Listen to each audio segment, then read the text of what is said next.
Welcome to Save on Plants. In this info video, we will be discussing the different options you have with respect to evergreen trees. Whether your thoughts are to do a group planting, a standalone tree, or even as a hedge, you have many different options with respect to profile, color, and size. Here we have a Colorado blue spruce, a very popular and attractive tree. Interesting enough, the Colorado spruce can either become blue or green.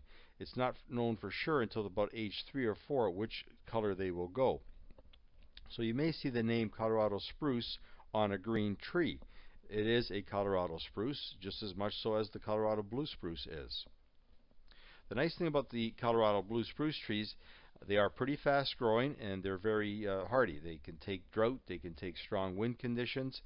They don't grow as full or as tight as some of the new varieties of spruce trees, but for a large planting or a large property with a lot of wind exposure, it would be a good option. Here we have a photograph of what some will call baby blue, others will call neon blue, and some will call Fat Albert. Some growers will tell you it's the exact same tree. Some growers will tell you that they're different. For the sake of argument, let's treat them as being the same tree because their significant features and benefits are pretty well the same. They grow approximately 15 to 25 feet tall in range, so they are a smaller variety of a blue spruce. They are all tighter and fuller than, say, a Colorado, and they are extremely hardy trees overall. Even compared to the Colorado blue spruce. So they're a very good option for creating either standalone, group planting, or a hedge. Fastigata blue spruce is a little different in that it's very tight and columnar and doesn't grow that tall. The maximum height on these trees would be about 15 to 20 feet max, and they may only reach 3 or 4 feet across at the base. Here we have some rows of white spruce. It's an attractive green tree that grows very quickly and even in moist conditions. While none of the trees really want to sit in water, including the white spruce, they can tolerate moist conditions better than other plants. So if you have a low-lying area that does eventually drain, then a white spruce may be the best option for you, as some of the other trees will not want to sit in water for any periods or any length of time.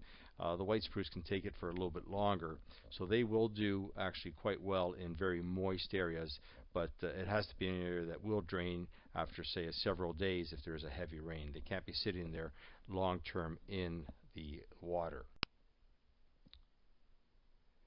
And here's a Norway spruce, very similar looking up close.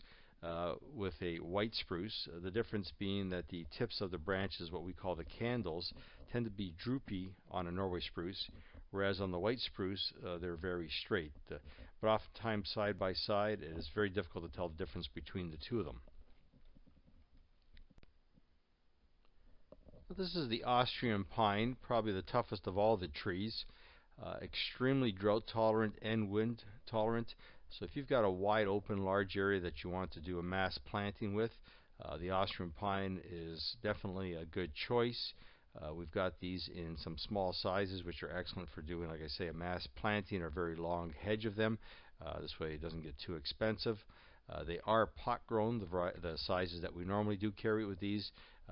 Because they are a smaller size, we grow them up in a light soil medium, makes them very easy to move around, and because they are naturally a very strong plant, we're not worried at all with that root system having grown in a light soil versus, say, a heavy clay, which is what we normally prefer with most of our trees.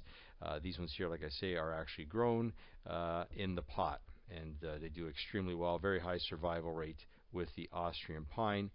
The one in this photograph here was pruned to make it look tighter and fuller.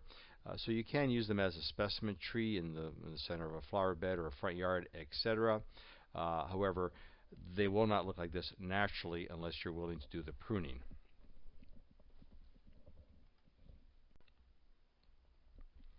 Here's a Vanderwolf pine, and this makes a very good option to the white pine.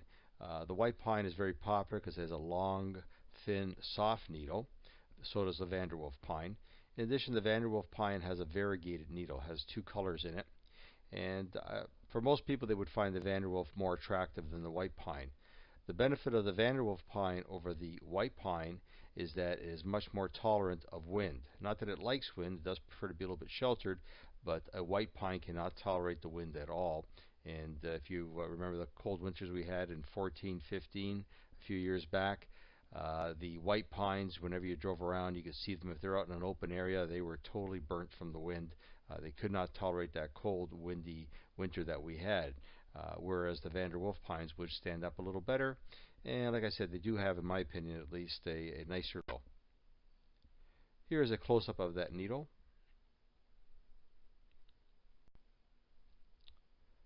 One more option for you. These are from the Nootka family, cypress, and this is called the weeping Nootka, and some people call it a ghost tree. You can see it's got that kind of a real super droopy look.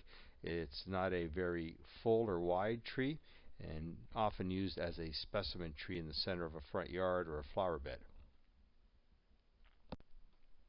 This is the close cousin of the weeping Nootka. This is called the select Nootka. And as you can see, it also droops a lot, but it's a much fuller, wider plant that can be used as a hedge if you'd like, or as a standalone tree. Now we do sell firs, but we'll probably encourage you not to purchase them because overall they are a pretty delicate variety of evergreen trees. We sell the balsam, we sell the Fraser, and we'll sell the Korean. Overall, if you are going to go this way with a fir, we strongly recommend you've got the right conditions, and the right conditions are no more than half-day sun and sheltered from the wind. Also, the soil needs to be very well drained. They cannot sit in water for any period of time whatsoever.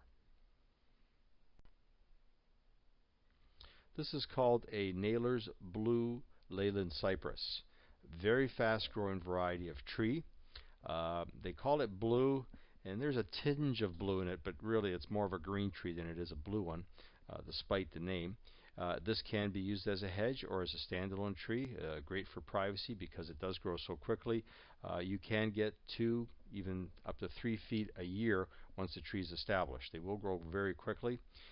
However, they are not tolerant of any high winds, so they're better in a sheltered area. And during extremely cold winters, you may see more browning on these than you would expect. It doesn't kill the tree necessarily, but if it is an extremely cold winter, the wind side will get a touch of brown on it. Now we do carry many other varieties of evergreen trees, but the ones we've covered so far are the ones that we generally recommend because of their hardiness and also their growth patterns. In addition to that, we will carry many other varieties, like I say, Scotch pines, etc., which is the one that's in this photograph here.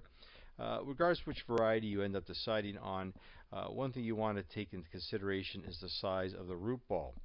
We're really strong supporters of field-grown balled and burlapped root systems, especially when it comes to Japanese maples or cedars. With the evergreen trees, while the balled and burlap is definitely a very good way of doing it, the problem becomes that even a 5-foot tree requires an extremely large root ball in order to sustain that tree and to transplant it properly. In fact, the root ball is so large that it would require what we call a wire cage around it. And in fact, even a 4-foot tree does require that kind of a root ball system. So it can be very heavy. Even the 4-foot trees can have a 250-pound root ball. Once you start getting into 6 foot, you're up to a 350-pound root ball, which is extremely difficult to move around. And we have pretty well gotten out of selling any wire basket trees. We will only do them by special order, and we will strongly encourage people to make another choice because it has proven to be very difficult for customers to handle. You literally need to have machinery to move these around. And then if you have a problem down the road and you have to remove it, you need machinery again to get the, we'll say, the dead tree out. And if you've done any work in your backyard or front yard where the trees are located, the machinery coming onto your property will do damage. So basically, we will not supply wire basket, what we call wire basket balled and burlapped trees. anymore, except for special commercial orders, etc. And there's all of these stipulations with that particular option. So for the typical homeowner, the best way to do it is, if the trees are field grown, we dig out a proper size root ball, and then we immediately replant it into a light soil medium. This drastically reduces the weight of that root ball. Now, to sell it to you right away would not be very responsible, because the roots haven't taken, and you're going to have a higher failure rate with this particular method. So what we do in all cases is we grow the tree up for 6 months in the pot itself with a very generous amount of bone meal. This allows the roots to establish themselves, and if there is a weak tree or a damaged tree in the group, it will die on our property, not on yours, and that's always our first preference. We don't want to see any of the trees die on a customer's property. So we will filter out any weak trees in this particular system, so by the time you're receiving it, you have a tree that has a full-size, very hardy root ball that was grown in a field. So it's the best combination, given the limitations of most homeowners when it comes to planting these trees that require an extremely large root ball. Now, we're more than happy to share our info files with you. They're available on YouTube, etc., at our website. In addition, you can come in with your own USB transfer stick, and we will transfer the whole library over onto your transfer stick at no charge, of course. And you'll have probably a little higher quality and maybe a little bit easier to view than being on YouTube. So feel free to bring your stick in. If we're delivering to you, we'll bring a USB stick with us, and you can borrow that while we're unloading. You can load it onto your computer. We're always very happy to share whatever information we can give you.